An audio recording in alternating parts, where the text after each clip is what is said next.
কৌশিষ্ঠেন সুদর্শন। এই এতগুলা ব্রাহ্মণ একসঙ্গে যত বিপ্র সমাজকে নিয়ে ধর্মরাজ যুধিষ্ঠির চলেছেন, যেখানে শান্তনুনন্দন ভীষ্মদেব পড়ে আছেন। বলো ভক্তবৎসল ভগবান কি। এই ঋষিগুলা যাচ্ছেন, এরা এক একটা ঋষি গোবিন্দ দর্শনের অভিলাষা প্রাপ্তি, এরা ব্রহ্ম ঋষির থেকেও বেশি। বৃহদ্দাজ ভরদ্বাজ শশীশ্বর রেণুকাসুত 12,000 সৈন্য সামন্ত নিয়ে পরশুরাম ভগবান তিনিও যাচ্ছেন গোবিন্দের পেছনে পেছনে। বশিষ্ঠ গুরুদেব সূর্য বংশের যিনি সাক্ষাৎ পুরোহিত ছিলেন বা গুরুদেব ছিলেন, সেই বশিষ্ঠ যাচ্ছেন, কুক্ষিবান যাচ্ছেন, গৌতম ঋষি যাচ্ছেন, সুদর্শন ঋষি যাচ্ছেন, এরা সবাই যাচ্ছে।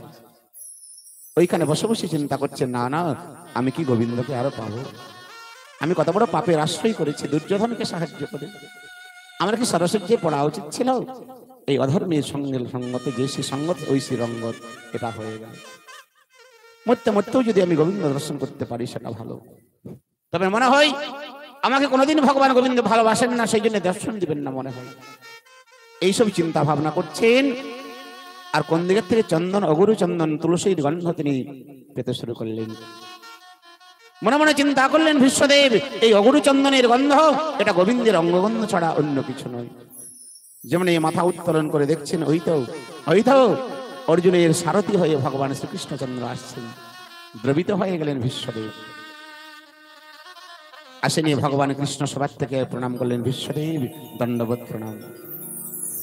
ভীষ্মদেব বললেন, প্রভু আপনি কাকে প্রণাম করছেন? আমাকে? বলেন, হ্যাঁ আপনি অনেক দিনের পূর্বজম, অতি পূর্বজম, আপনি অনেক পুরানো লোক, ওই জন্য প্রণাম। ধর্মরাজ যুধিষ্ঠিরকে প্রণাম করালেন, ভীমকে, অর্জুনকে।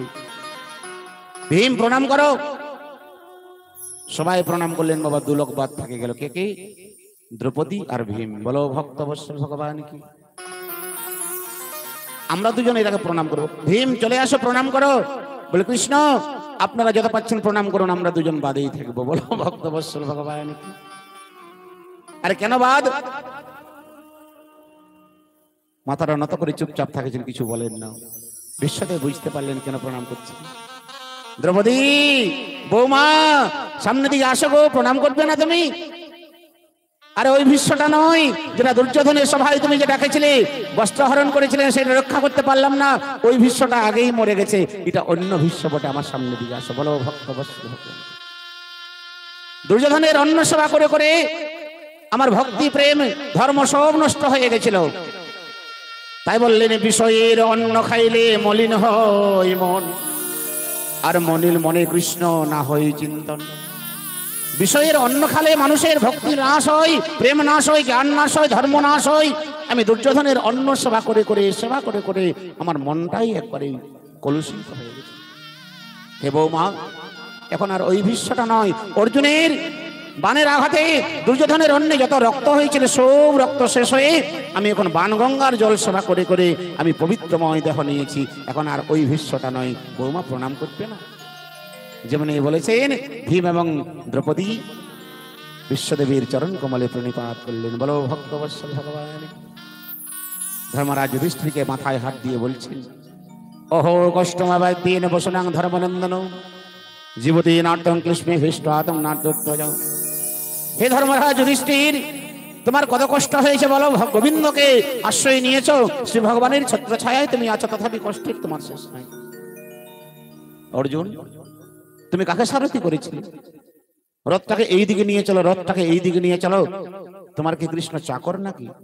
অনাদির আদি গোবিন্দ সর্বকারণের কারণ, ইনি ব্রহ্মাণ্ড নায়ক ভগবান গোবিন্দ শ্রীকৃষ্ণচন্দ্র বটেন। তুমি সেটাও জানো না?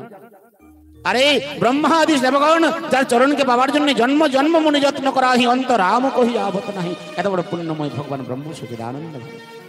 আর তুমি তাকে রথটা ওইদিকে লাগো, রথটা ওইদিকে লাগো। আর কৃষ্ণ ভগবানও তেমনি, ভক্ত যা বলে ভগবান সেই করে। অর্জুন চিন্তায় পড়ে গেলেন, কৃষ্ণকে প্রণাম করছেন, প্রভু আমি অপরাধ করেছি, একসঙ্গে শয়ন করেছি, একসঙ্গে ভজন করেছি, একটা থালেই সেবা করেছি, একটা জায়গায় শয়ন করেছি, আমার পা আপনার পায়ে লেগেছে। প্রভু তাহলে আপনি ভগবান, তাহলে তুমি বড় ভুল করেছি। বলো ভক্তবৎসল ভগবান। ভগবান